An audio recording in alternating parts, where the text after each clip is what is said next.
Roberto abbiamo deciso di sentirci un po' più giovani e di bigiare il lavoro in compagnia di due bellissime di Yamaha MT125 ed MT-03.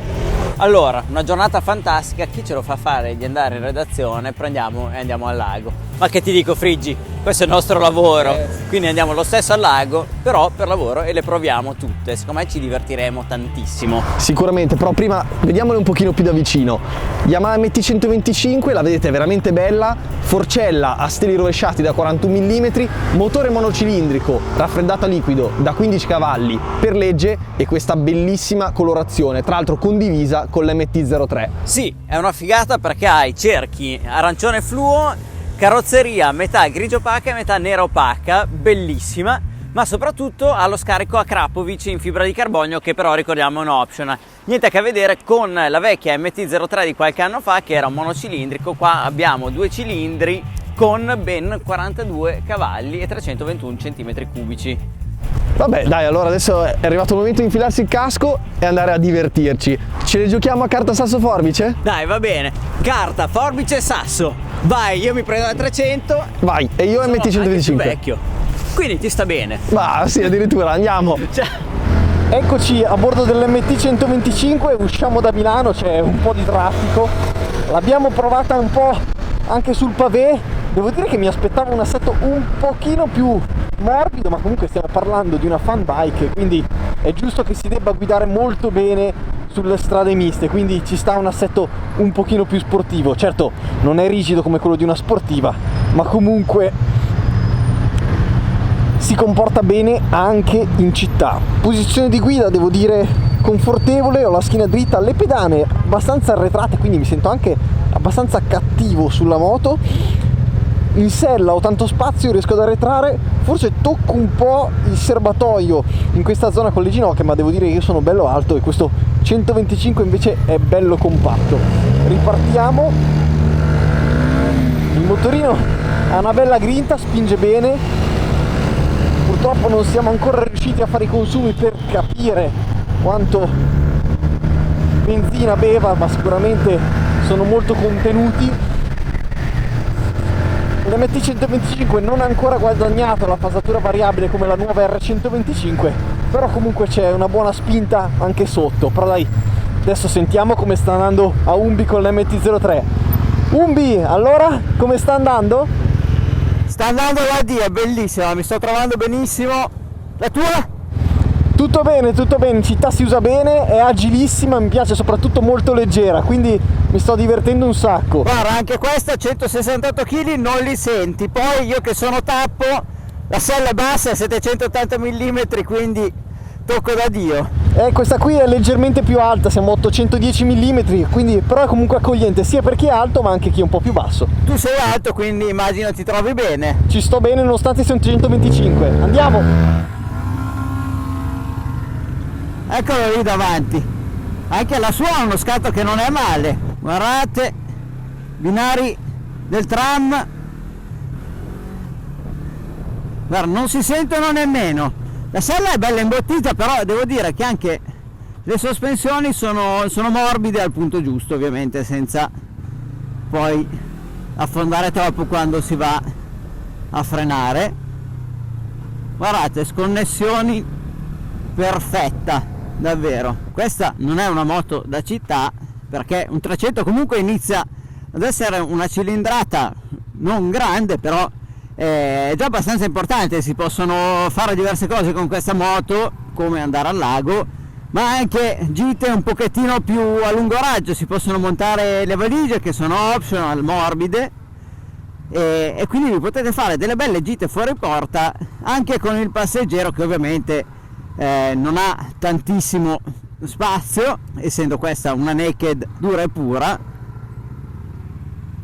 E adesso proviamo sul pavé. Guardate che roba, non si rimbalza, ma sembra che anche quella di Luca se la stia cavando bene. Una moto così comoda sul pavé è raro trovarla, quindi se la usate prevalentemente in città, magari anche al posto di uno scooter, che è un'alternativa validissima e molto più divertente, questa moto non vi distruggerà il fondoschiena, anzi vi coccola abbastanza.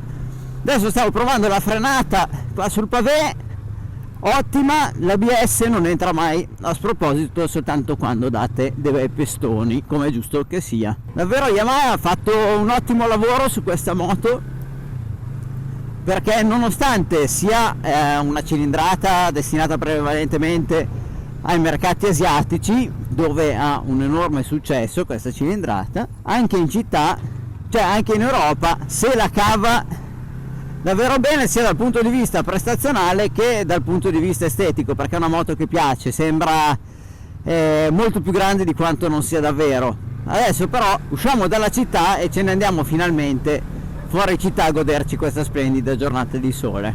Seguiteci. Ma chissà dove sta andando, non si ricorda con 125. Cosa succede, Umbi? Bestiaccia, non ti ricordi con 125? Mica si può andare lì. Oh cavolo, non sono più abituato, Umbi. Vabbè, dai, approfittiamone per fare una bella strada a 2 curve allora. Dai, ci sta, vengo con te. Andiamo. Finalmente un po' di curve dove poter strapazzare la piccola MT 125. Le sensazioni che ho avuto in città dell'assetto, delle sospensioni sono confermate. Infatti quando si incontra una strada bella liscia come questa e in queste belle curve fanno sentire bene quello che succede sotto le ruote e permettono di divertirsi ancora di più. Il peso e le dimensioni contenute si fanno sentire perché è veramente agilissima, a merito anche delle ruote, 100 davanti, 130 dietro.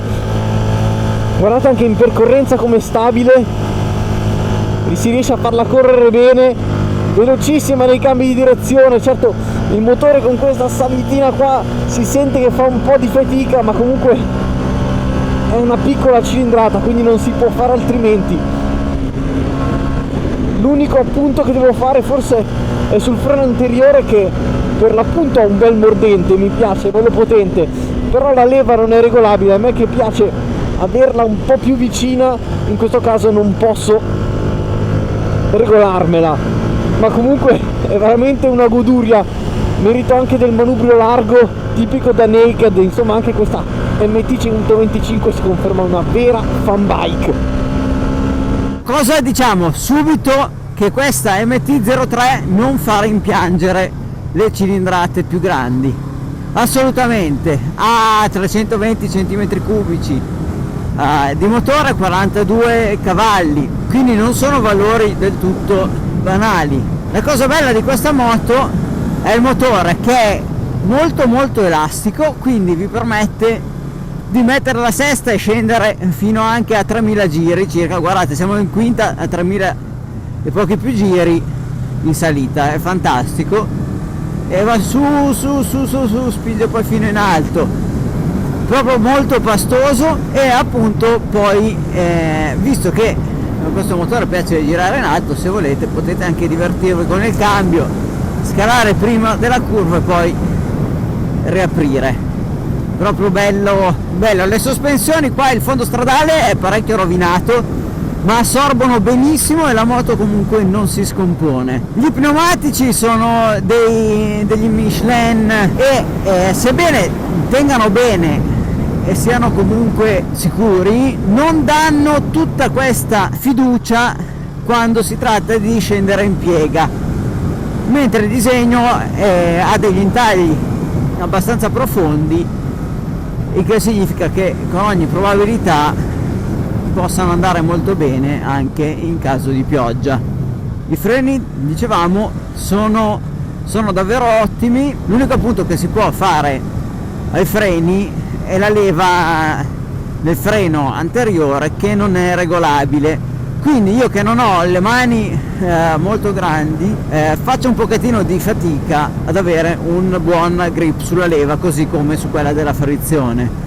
La frizione è molto morbida, non stanca troppo, appunto come dicevamo prima, fosse un po' più vicina al manubrio per chi non ha le mani troppo grandi sarebbe meglio. Tutto davvero bello su questa moto perché è studiata bene, offre poi una posizione di guida che è eccellente. Adesso siamo in sella da un paio d'ore ed è davvero comoda. La cosa bella poi di questa moto è la maneggevolezza sulle curve, guardate, è proprio facile, poi è leggera, avevano detto 168 kg, quindi basta muovere un attimino il peso e la moto si sposta. Mamma Yamaha ha fatto davvero un buon lavoro su questa moto. Guardate, scende in piega che è un piacere, e soprattutto siamo in quinta, 60 all'ora, si apre e lei torna su i giri. Le vibrazioni non sono tante, anzi danno soltanto un pochettino di fastidio tra i 4 e 5 mila giri sulle pedane e sulla sella, ma poi scompaiono, non è nulla di tremendo. Adesso però stiamo arrivando verso il lago, quindi ci vediamo poi per tirare un po' le somme di questa moto. Eccoci qui a Lecco, siamo arrivati, siamo partiti da Milano e ci siamo divertiti tantissimo sulle strade extraurbane, tutte tortuose, sono andate direi da Dio. Secondo te come se la sono cavata? Guarda Umbi, io continuo a sottolinearlo, secondo me le piccole cilindrate vanno rivalutate perché sono maneggevolissime, divertentissime nel misto stretto e soprattutto facili da portare, quindi sia l'MT125 che l'MT03, come hai detto, ci hanno fatto veramente tanto divertire. Guarda, hai assolutamente ragione, questa 300 non ha assolutamente nulla da invidiare alle moto più grandi, alle 600, a 42 cavalli, che sono più che sufficienti per divertirsi in ogni posto, quindi sulle curve, ma anche in salita ha sempre lo spunto giusto e poi elastica, quindi è andata alla grande. Però mi sa che la tua andava un pochettino meglio nelle curve. Sì, di motore purtroppo abbiamo 15 cavalli per legge, quindi è un pochino limitata, però effettivamente tra le curve il telaio Delta Box in acciaio dell'MT125 fa la differenza. C'è anche il forcellone a banana, la forcella a steli rovesciati da 41 mm e appunto queste cure in più sull'MT125, poi quando la si guida si fanno sentire un po' più precisa, un po' più stabile e si è su anche un pochino più cattivi. Guarda, hai ragione, qua la posizione di guida è un pochettino più rilassata e tranquilla. La forcella è a steli tradizionali, sempre da 41 mm, anche l'occhio vuole la sua parte, anche se effettivamente funziona molto bene anche sullo sconnesso.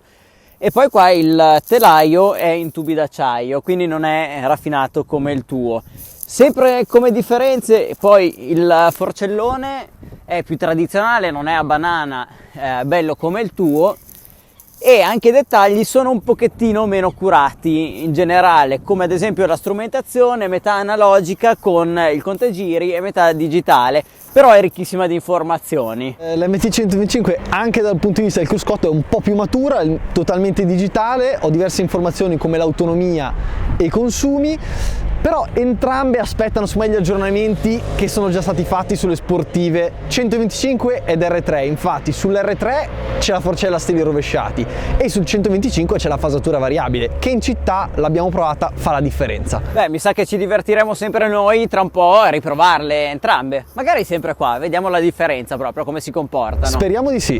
Parliamo però un pochettino di prezzi, perché belle così, però poi lì mamma e papà devono metterci fuori i soldi.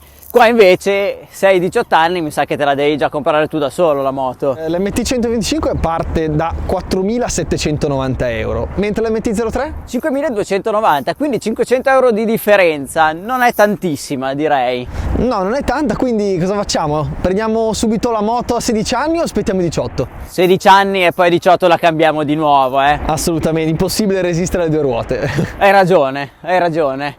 Direi che per questa prova è tutto. Continuate a seguire i nostri canali Facebook, Instagram e YouTube, ma soprattutto tutte le novità sul sito moto.it. Ci vediamo alla prossima. Ciao ragazzi. Ciao. 3, 2, 1, in camera. Aspetta che... Oh cazzo, mi si è rotta la cerniera della giacca. Eccoci arrivati a Lecco. Allora, abbiamo provato queste... Perché mi guardi e ridi? Ok. Sì, l'MT carta, sasso, forbice.